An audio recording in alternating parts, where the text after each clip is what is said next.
Okay, hello. Welcome to the show. I'm just making sure I got everything set. And yes, I did remember to hit record. I just recorded half of this episode without hitting record the first time. So it's recording now. So we're in a good place. So jumping into today's lesson, we're going to stray a little bit outside the realms of what your current comfort zone might be in terms of understanding basic personal finance, basic financial literacy. And we're going to just start the conversation about investing. Now, don't worry, don't run off screaming. We're not going to get into anything scary or technical or full of like money jargon or any of that boring stuff. We're just going to cover some of the basic theoretical points about investing so you can start to familiarize yourself with it and just get comfortable with the idea of it before you jump into that. Before we dive in, though, I want to say a quick hello and welcome to the How to Adult Show. I'm your host, Corey Fowler, and this is your source for all the important adulting life skills, like personal finance, that you wish someone had just taught you in school. So make sure you hit subscribe, and let's get started. So to start for today's episode, I just have a simple question that I want you to think about, and think about it now. Also think about it at the end of the episode, and maybe, hopefully, you'll have a different answer. I'm excited to see. So my question for you today is, does your plan for saving for your future involve investing? If not, then you're probably, I'm sorry, not doing it right. And you're probably actually taking a really big risk financially of not ever meeting the savings requirements that you'll have without investing your money. Now, I understand, and I feel you. The idea of investing can sound daunting and scary and way out of your league if you feel like you're just still working on managing your at-home finances. But I am here to tell you today that it's a really important piece of the puzzle if you're hoping to ever really retire. And this is actually a topic that, while it is scary, yes, we should be learning about this while we're young, because that's the best time for each and every one of us to start investing.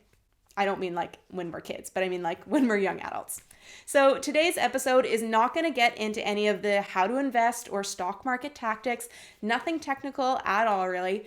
I just want to talk you through 3 of the basic concepts of stock market investing that you should be aware of as a whole before you even start to think about investing, or before you write off the idea of investing altogether.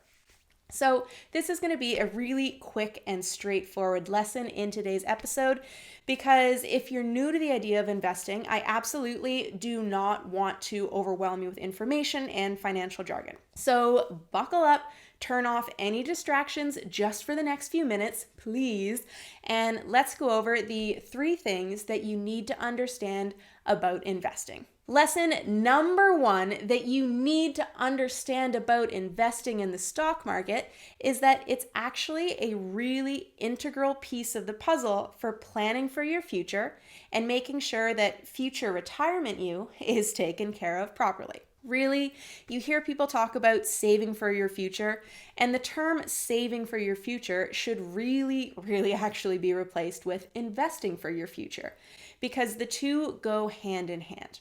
And if you want to be able to look forward to a comfortable future, you need to start wrapping your head around the fact that you'll have to invest some of your savings.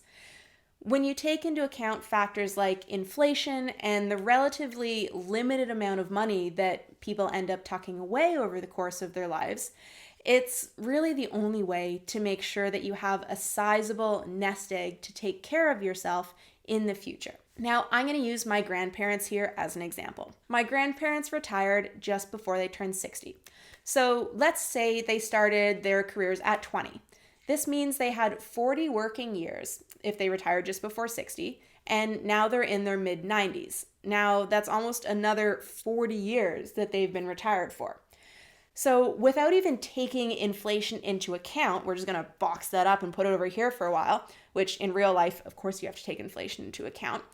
Do you think that they were actually saving 50% of their income for the entire span of their 40 working years to pay for their next 40 years of retirement? No, absolutely not. Are you saving 50% of your income from the time you're 20 until the time that you retire? Probably not. That just doesn't happen. Don't feel bad if you're not. Nobody does. It just doesn't happen. And honestly, even if it did, even if you did save 50% of your income, you still wouldn't end up with enough because inflation is real and does need to be factored into that equation. So what I'm getting at is the only way that my grandparents were able to retire comfortably was to save a percentage of their income each year, way less than 50%, invest it safely, and then let those investments grow over time so that their 40 years of retirement were funded by a large nest egg that's kept them really comfortable for decades. So even if the idea of investing scares the poop out of you right now, when you look at it and you apply some cold, hard logic to the problem, you'll realize that just saving cash, unfortunately these days, isn't going to get you very far. Even in the past, it wouldn't get you very far, but especially now. So rule number one that you need to understand about investing, it's a necessary thing to learn about and to get on board with. It is not gambling.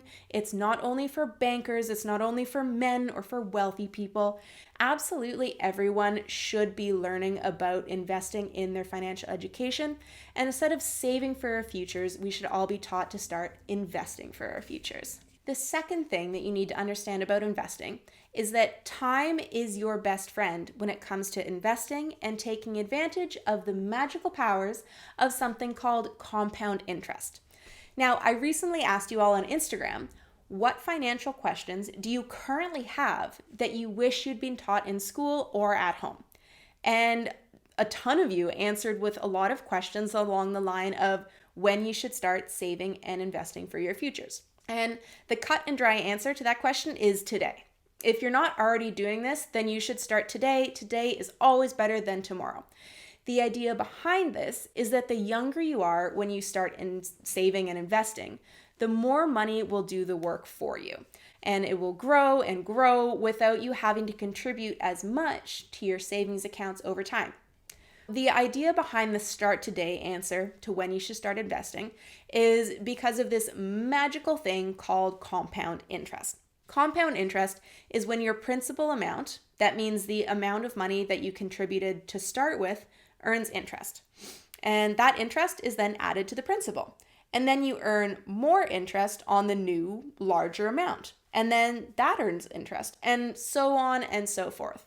So breaking it down even more, compound interest is when your interest earns interest, to put it in a way that's not confusing at all for you guys, I'm sure.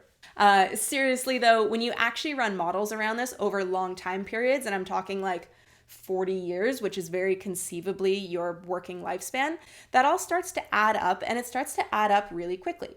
And the magical ingredient to add to this equation is time. The more time you have for your interest to compound, the larger and larger your principal amount will grow.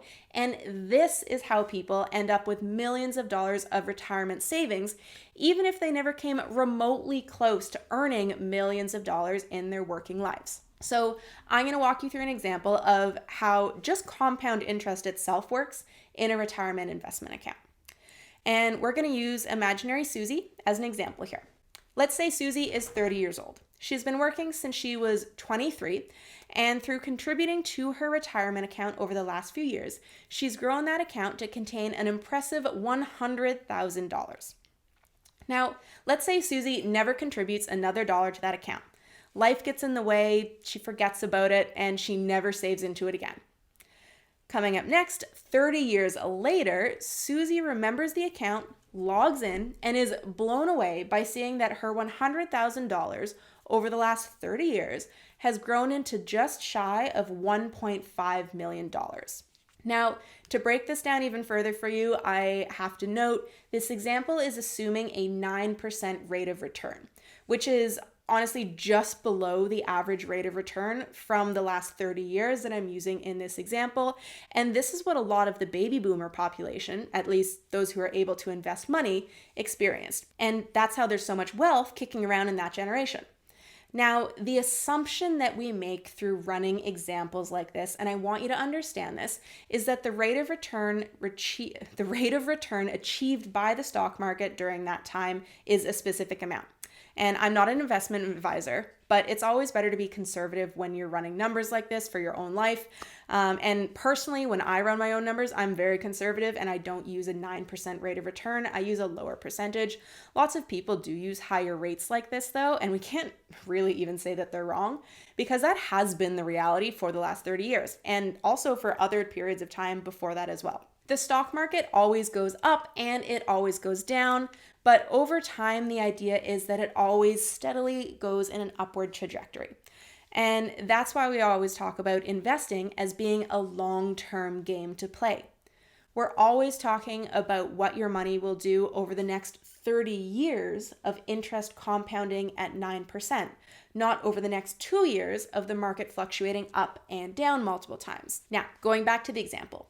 So conversely, let's look at the same example with Susie, but let's say that Susie starts investing later, so that this time, instead of by the time she's 30, we say that by the time she's 40, she's accumulated $100,000 in her retirement account before she forgets about it.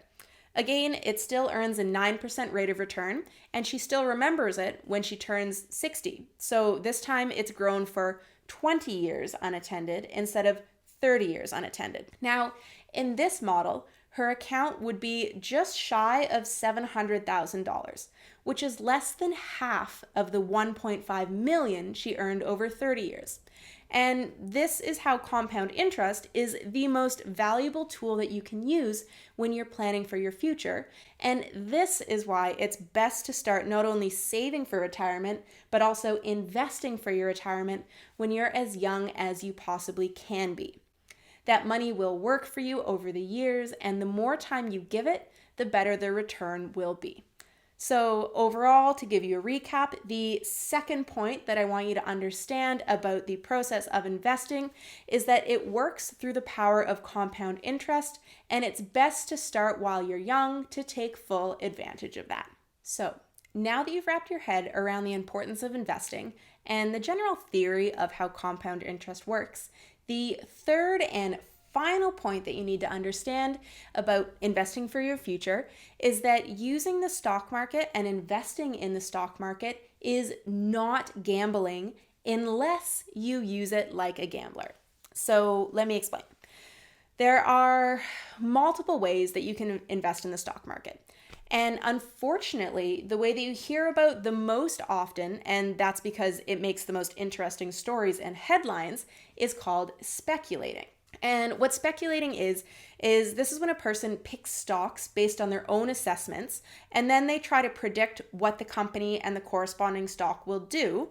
And from there, they try to time their buying and selling of those stocks to try and outsmart the system and make more money. Now, I want to make it super clear that this is not the type of investing that I'm talking about doing here. Speculating is a form of investing that is more like gambling, and ironically, there are, of course, lots of studies on this, and they've all found that historically, people who try to speculate and time the market perform far worse than a computer algorithm that's set to randomly generate a decision pattern to speculate in the stock market. The key takeaway for you here is don't do this. And if you've always been of the opinion that investing in the stock market is just like gambling, then you've probably been imagining this type of investing, which basically is gambling. Now, the type of investing that I'm talking about here for your retirement accounts relies on a long-term buy and hold strategy, where you buy diversified offerings like a mutual fund. I'll define things later. And I'm trying to keep it simple here. I don't want to scare you off by getting too deep into any sort of investment jargon or strategy theory. What was I saying? The idea, though, is that you don't try to time the market and you don't try to outsmart the system. You simply want to invest your money using whatever strategy you decide on, but that's for another day. And then you sit back and you let that interest compound and let it do the work for you for decades and even more decades. And at least when you're young, that's where you want to start off and avoid the temptation of getting lured into purchasing stocks that are trendy or that your buddy told you about to get in on the ground floor. Things like, for example, the GameStop trend or investing in startup cannabis companies. These things are how people get burned and lose money in the stock market, and these are the stories that you hear.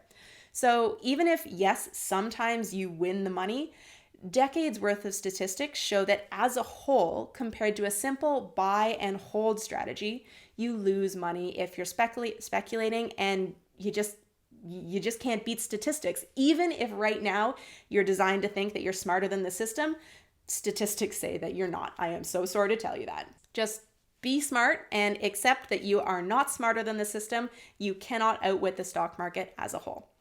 And that's it. That is the 3 concepts that you need to understand about investing in the stock market before you decide either to invest or to write off the idea as a whole. Now, if you want to learn more, I will be creating future episodes on this topic, but if you don't want to wait, I recommend to start by picking up a copy of the book called The Simple Path to Wealth. And you can use this book to learn a little bit more about the theory of growing wealth using investments.